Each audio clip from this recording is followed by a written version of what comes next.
네, 북한이 전승절 70주년을 맞아 대규모 심야 열병식을 열었습니다. 신형 ICBM과 무인 정찰기 등 신형 무기들을 대거 선보였는데요. 특히 이번 북한 열병식에는 이 중국과 러시아 대표단이 참석해 눈길을 끌었습니다. 이 북중러의 연대가 더 공고화되고 있다는 분석도 나오고 있는데요. 이 북한 열병식 소식과 이 한반도 정세까지 김열수 한국군사문제연구원 안보전략실장 모시고 얘기 나눠보겠습니다. 네, 어서 오십시오. 네, 안녕하세요. 안녕하십니까? 네, 북한이 주장하는 전승절입니다. 지난 27일 밤 70주년 행사를 정말 대대적으로 진행을 했습니다. 열병식을 아주 신경 써서 했는데 이 북한이 주장하는 전승절 어떤 의미가 있는 행사인가요? 사실 북한이 1950년 6월 25일 날 6.25 전쟁을 일으켰잖아요. 네. 남침을 해서 우리 한국군 한 16만 명, 미군 3만 6천 명을 포함해가지고 유엔군 한 4만 명에서 20만 명 희생당하고 또 수많은 우리 국민들이 죽임을 당했잖아요. 그런데 네. 거기에 대한 반성을 해야 되는데 그 반성은 고사하고 오히려 지금 그때 자기네들이 침략하고 나서도 오히려 전쟁에서 승리했다라고 하는 것을 그걸 기념하고 있는 거죠.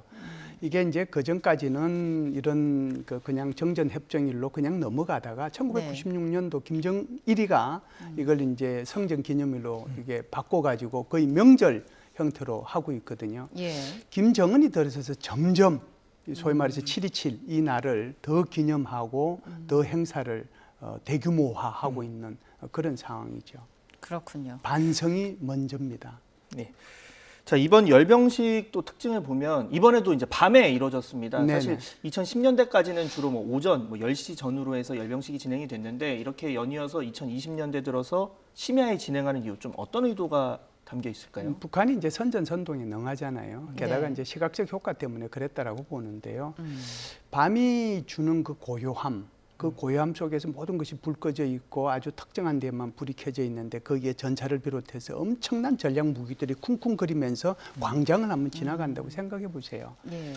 그렇게 되면 아마 북한 주민들도 거기에 전율을 느낄 겁니다. 이제 그런 데 대한 시각 효과가 이제 북한 주민을 통제하는 데도 도움이 되겠지요. 전율과 위압감 뭐 이런 그렇죠. 부분이. 예. 위압감도 있습니다. 두 번째는 이제 낮에는 불꽃 쇼를 할 수도 없고 드론으로 불꽃을 쏴도 뭐 아무 소용이 없지 않습니까? 그런데 이제 밤에는 그런 드론이나 불꽃 쇼나 공중 쇼나 이런 것이 다 불들을 이용을 해가지고 이걸 할 수 있기 때문에 시각 효과가 있는 거죠.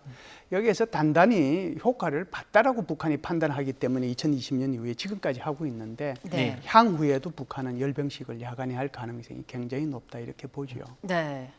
어차피 하는 행사인데 가장 극적인 효과를 내기 위해서 이제 전과 달리 밤에서 한번 해보니까 좋더라. 계속 그렇죠. 앞으로도 밤에 할 가능성을 높게 보시는 건데 이번 열병식에 예상했던 대로 많은 무기들이 이제 등장을 했습니다. 특히 신형 무기들 많이 등장했죠. 북한판 뭐 전략 무인 정찰기, 무인 공격기 등장했고 대륙간 탄도 미사일도 어김없이 화면에서 보였습니다.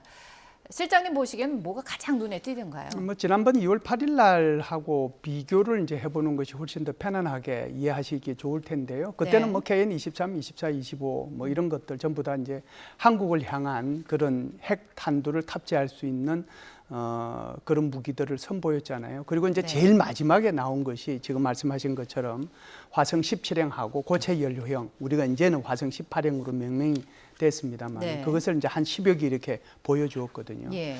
이번에도 이제 제일 마지막에는 화성 18형 길이가 좀 짧으니까 그걸 먼저 보여주고 화성 17형을 보여주었지만 그 중에서도 이제 특징적인 게 있다라고 한다면 지금 말씀하신 것처럼 정찰기 그리고 무인 공격기 이것이 이제 처음으로 영상으로도 공개가 되고 그날요 당일날 그리고 평양 상공을 이렇게 지나가는 것 그것을 이제 영상으로도 보여주고 실제로 그것을 이제 이 열병식을 통해 가지고 보여주었거든요. 예. 그것이 굉장히 새로운 무기 체계다 이렇게 볼 수가 있죠. 네. 그렇군요. 조금 전 뭐 얘기를 해주셨지만 이 무인기 공개 관련해서 좀 아무래도 관심이 많이 갑니다. 네네. 특히 뭐 당일 시위 비행까지 좀 선보였는데 결국 네. 중요한 건 이제 성능 문제 아니겠습니까? 그렇죠. 뭐 두 가지 측면, 그러니까 뭐 미국과 유사하다는 점에서 뭐 해킹으로 인해서 좀 정보를 받았을 가능성 그리고 성능 이 두 부분 좀 중점적으로 설명해 주시죠. 네, 지금 우선 뭐 쉬운 것부터 먼저 말씀을 드리면 100% 거의 해킹했다라고 저는 생각을 해요. 그렇게 겉으로 저는- 보기에는 미국 것과 상당히 비슷한가 보죠. 그렇죠. 제가 봤을 때는 이게 글로벌 호크가 왜 저기가 있지? 그리고 리퍼가 왜 저기가 있지? 이렇게 예. 생각을 했거든요. 글로벌 호크라는 게 고고도 정찰기입니다. 예. 우리 한국군이 4대가 가지고 있어요. 예. 4대가 가지고 있는데 이거는 고도 한 20km까지 올라가요. 올라가서 거기에서 아주 성능 좋은 카메라들을 이용을 해가지고 지상에 있는 물체 30cm 크기까지 찾아내요. 그리고 이제 이게 항속 거리도 그렇고 채공 시간도 그렇고 이게 뭐 굉장히 그 거리도 좋고 그다음에 채공 시간도 길거든요. 그렇기 예. 때문에 이제 우리가 4대를 가지고 이걸 계속 24시간 돌려가면서 우리는 떠서 북한을 이제 감시하는 거죠. 근데 북한이 이번에 이제 보여준 것이 자기네들은 이제 그걸 샛별4라고 똑같아요. 네. 이게 샛별4라고 하는 건데 외양은 똑같습니다. 그런데 네. 사실상 20km 상공에서 30cm의 그런 물체를 파악하는 것이 지금 글로벌 호크라고 한다면 네. 이게 지금 북한도 똑같이 그 내장도 그렇게 돼 있어야 되거든요. 그런데 글로벌 호크 속에는 IO, 소면서 광학 장비도 있고 합성 계곡 레이더 시스템이라고 하는 SAR라고 하는 것들이 있어서 예. 이것이 낮에는 낮대로 주야 일기 이런 거하고 전혀 관계없이 24시간 이렇게 밑에 있는 지상 이동하는 물체 등을 다 파악을 할 수 있거든요. 예. 그런데 북한이 과연 그런 물체, 그런 광학 장비들이나 첨단 장비들을 그 속에 실었겠느냐라고 하는 데는 의문이 있는데요. 네. 그 의문을 풀어줄 단초가 있어요. 왜 그러냐면 북한이 5월 31일 날 군사 정찰 유성을 쐈고 그것이 예. 이제 실패해서 떨어졌지 않습니까? 네. 우리는 이제 한국군에서는 그것을 2단 추진체부터 시작해서 1단 추진체, 탑재체까지 다 회수를 했는데 네. 탑재체 회수해서 이렇게 보니 그것이 다 헛것이더라. 군사 정찰 유성으로서는 아무런 의미가 없더라. 그 말의 의미는 거기에 카메라 정도가 달려 있을 뿐이지 네. 지금 좀 전에 얘기했던 글로벌 호크에 달 수 있는 그런 아주 성능 좋은 광학 장비나 또는 주야간 관찰할 수 있는 사 장비나 이런 것들이 없었다는 거거든요. 예. 그런데 그런 정찰 위성에서도 그걸 탑재할 수 없는 북한이 여기 지금 외양을 공개했다고 해서 거기에 탑재할 수 있겠는가? 예. 그래서 거기에 대한 의문이 하나 있고요. 예. 두 번째는 이제 거기 샛별 라인이라고 하는 북한 저기 미국으로서는 리프라고 하는 건데 그것도 예. 똑같이 닮았거든요. 그런데 이것은 굉장히 좀 조심스러운 부분이 있어요. 왜 그러냐면 북한이 어제 하늘에서 한 대를 공개를 했고 네. 네 대는 지상에서 열병식을 통해 가지고 지나가는 것을 공개를 했거든요. 예. 그 밑을 유심히 보시면 거기에 미사일을 탑재할 수 있는 것이 왼쪽 날개에 3발, 오른쪽 날개에 3발에서 총 6발을 탑재할 수 있는 걸 유심히 아마 보신 분들은 보셨을 텐데 그것을 발사하는 장면을 동영상으로 북한이 공개를 했어요. 예. 예. 그래서 이것이 이제 역시 이것이 제대로 역할을 하려고 하면 움직이는 물체를 보고 여기 이제 사격을 하고 공격을 해야 되잖아요. 예. 그런데 북한이 지금 통신 위성은 없어요. 그러니까 이제 지상에 있는 그 통신 체계를 이용을 해서 그걸 움직여야 되는 거잖아요. 그렇다라고 하면은 아주 짧은 거리에서 전술적으로 이것을 운용을 할 수 있지만 아주 전략적이고 장거리 차원에서는 이것을 이제 운용하는 데는 한계가 있다 이런 생각이고요. 그럼에도 불구하고 전술적으로는 거기서 미사일까지 쏠 수 있는 능력을 갖고 있기 때문에 예. 그 부분은 우리가 좀 대비를 해야 될 필요는 있다 이렇게 봅니다. 어쨌든 열병식에서 보여지는 거, 지상에서 보여지는 거 외에도 시험 비행 사격 모습까지 이제 이 동영상으로 따로 공개를 했기 때문에 실전 배치가 좀 가깝다는 거를 일부러 조금 노렸을 가능성도 없지 않을 것 같아요. 그렇죠. 그런 가능성이 있다라고 봐야죠. 네. 북한은 이제 항상 이렇게 공개하고 그리고 이제 실전 비행하고 그리고 나서 이제 실전 배치했다라고 그것도 이제 공개적으로 얘기하는데 네. 실전 배치가 임박은 했을지 모르지만 아직 실전 배치 갈 수 있는 수준까지는 안 됐다. 전술적으로는 운용할 수 있어도 전략적으로는 안 된다. 더더군다나 네. 글로벌 호크와 닮은 자기네들이 얘기하는 고고도 정찰기에 있는 샛별4라고 하는 것은 샛별4라고 하는 것은 제가 볼 때는 아직까지 한참 기술이 예. 좀 덜 떨어져 있지 않느냐. 그렇기 때문에 여기에 대해서 아이오라든지 사라든지 첨단 장비를 구매해서 우회로를 통해 가지고 장착하지 않는 이상 이것이 전략 무기로서의 어떤 역할을 하기에는 한계는 있다 이렇게 봅니다. 네. 이번에 이제 대형 무기들도 대거 공개가 됐어요. 네. 마지막 대열 아까 말씀하신 것처럼 화성 17형, 18형 공개했고 그에 앞서서 뭐 핵무인 수중 공격정 등장을 헤일. 했거든요. 헤일이라고 지난 3월에 뭐 개발 사실을 공개하기도 했었던 그런 무기입니다. 이렇게 대량 무기 공개를 열병식을 통해서 그들 표현으로는 이제 멋있게 전략적으로 공개를 한 건데 노림수가 있겠죠. 아, 그럼요. 뭐 제가 볼 때는 한 3가지 정도가 있다라고 보는데요. 네. 방어적 차원에서 보면 우리만큼 억제력이 있다. 그러니까 우리한테 공격할 생각 아예 하지 말아라라고 네. 하는 것을 이제 계속 이런 그 데몬스트레이션을 하는 거죠. 그게 예. 첫 번째고요. 두 번째는 이제 우리 이런 무기들을 가지고 한국을 공격할 수도 있고 미국을 공격할 수도 있다라고 네. 하는 것을 보여주는 거거든요.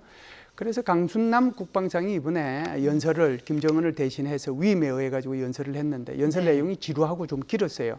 그럼에도 불구하고 이제 핵심적인 내용 중에 하나는 네. 한국과 미국이 가지고 있는 방어력보다 우리의 화력이 훨씬 더 압도적이다라고 이 얘기를 했어요. 이제 네. 그 말은 이제 앞으로도 이런 무기 공개를 통해 가지고 공격을 이제 한국이나 미국을 향해서 공격하겠다, 공격할 수 있는 능력을 내가 보여준다라고 하는 것을 얘기하는 거고요. 예.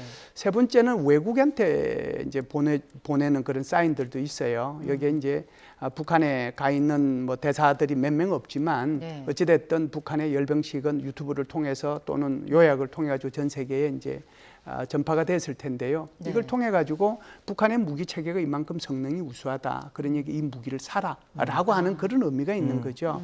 그래서 3가지 의미가 복합적으로 있는데 네. 한마디만 더 말씀을 드리면 북한으로의 어떤 무기 체계의 수출입도 유엔 안전보장이사에 금지되어 있다는 것을 말씀을 드립니다. 네. 네.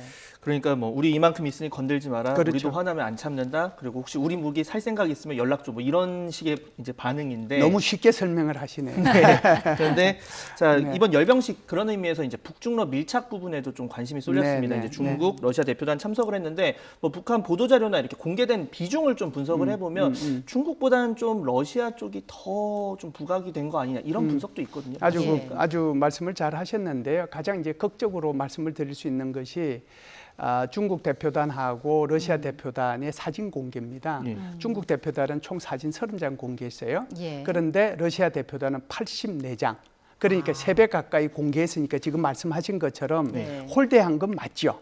이제 그걸 먼저 말씀을 드리고 그러면은 이제 북한의 입장에서 한번 얘기를 해볼 필요가 있는데요. 북한의 입장에서 보면은 쇼이구 국방상이라고 하면 사실상 푸틴의 측근 중에 측근이지 않습니까? 예. 뭐 서열을 굳이 따지면 한 2, 3위 정도 될 텐데 서열상으로 어전상 높은 사람이에요. 예. 그런데 이제 여기에 이번에 중국 대표단으로 온 사람은 리웅중이라고 하는 사람인데 이 사람은 전인대 상임 부위원장이지 않습니까? 뭐 서열이 네. 아마 중국으로 따지면 20위에서 한 25위 정도 되니까 서열상으로 이제 차이가 있으니까 대표단 우선 체급이 너무 다르네요. 네. 그래서 러시아에 좀 더 치중했다라고 하는 것이 첫 번째고요. 두 번째는 중국과는 굉장히 그냥 의전적으로만 이제 이렇게 활동들을 해왔어요. 이번에 예. 그 대표단이 도착해서도. 그런데 쇼이구 국방상 같은 경우에는 뭐 계속해서 2박 3일 동안 김정은이 하고 같이 밀착해서 행동을 했고 예. 의전을 거의 뭐 국가 수반급으로 해줬거든요. 그 말의 의미는 북한이 러시아를 지금 굉장히 필요로 하고 있고 러시아의 쇼이구 국방부 장관이 북한을 방문한 것도 러시아로 봐서도 북한이 지금 굉장히 필요한 게 있는데 그것이 바로 무기 아니겠는가. 예. 무기와 탄약 그런 측면에서 훨씬 더 이제 비중 있게 대했다 이렇게 보고요. 세 번째는 홀대의 개념을 조금 정치적으로 해석할 필요가 있습니다. 왜 그러냐면 과거에 이제 김일성도 그걸 잘했는데 중국과 러시아를 교묘하게 경쟁시키는 거죠. 그걸 예. 통해 가지고 양쪽으로부터 자기 얻을 수 있는 걸 다 얻는 거거든요. 네.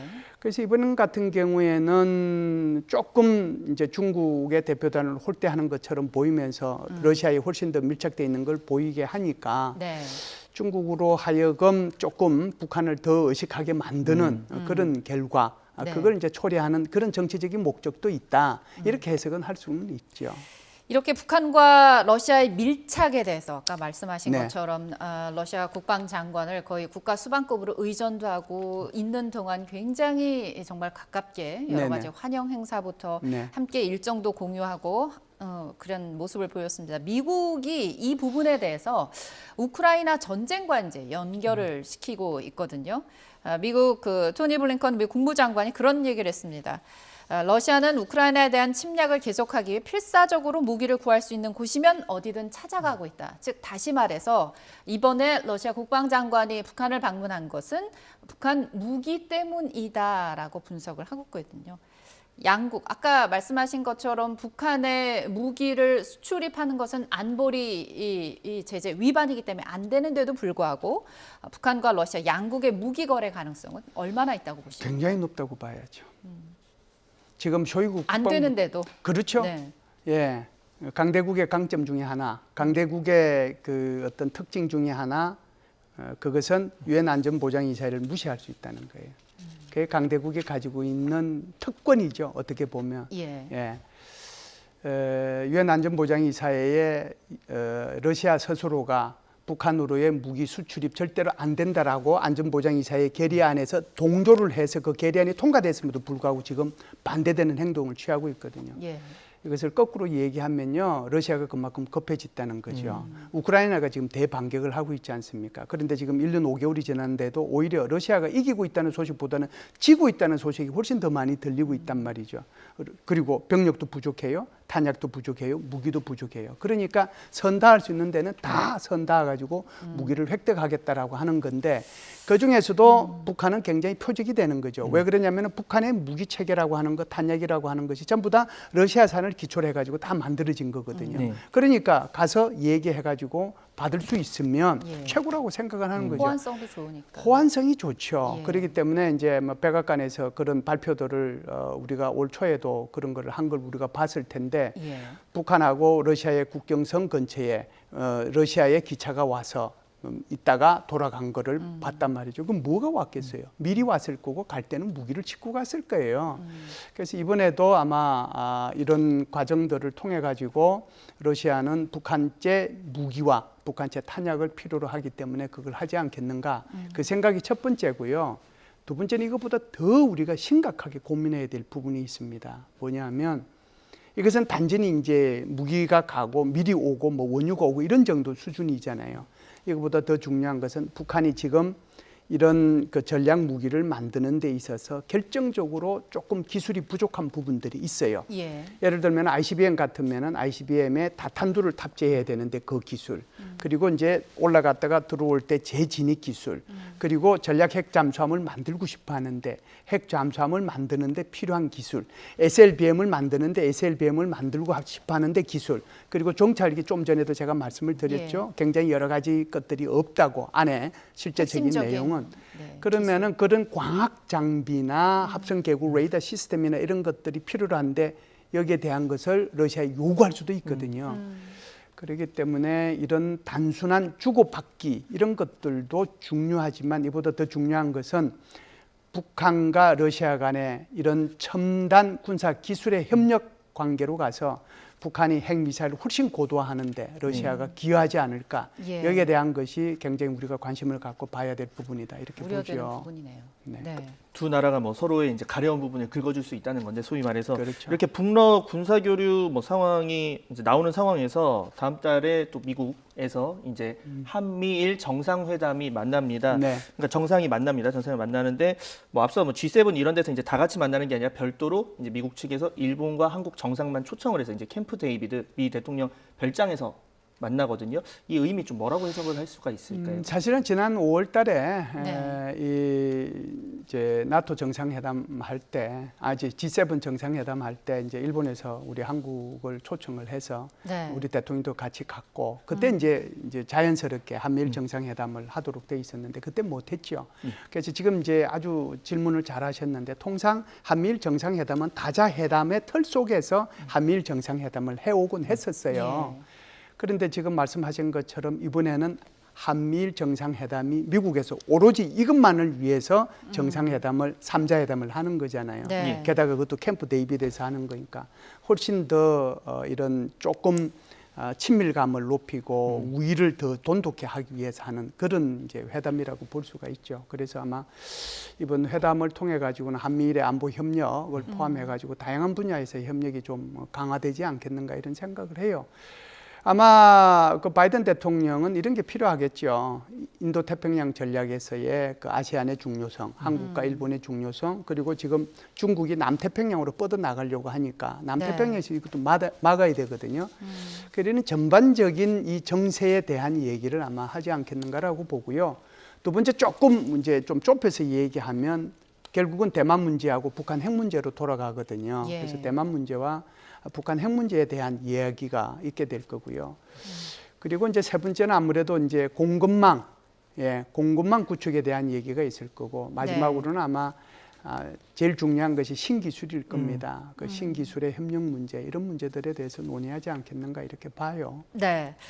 한미일 3국이 이제 다음 달 정상이 만나면서 다방면으로 공조를 강화하는 가운데 북중로 밀착도 점점 강화되는 그런 모습들을 그렇죠. 지금 저희가 보고 있습니다. 네. 북한 전승절을 계기로 북중로 연대가 더 공고해지는 가운데 한반도를 둘러싼 정세 살펴봤습니다. 김열수 한국군사문제연구원 안보전략실장과 함께 얘기 나눠봤습니다. 오늘 말씀 고맙습니다. 감사합니다. 감사합니다.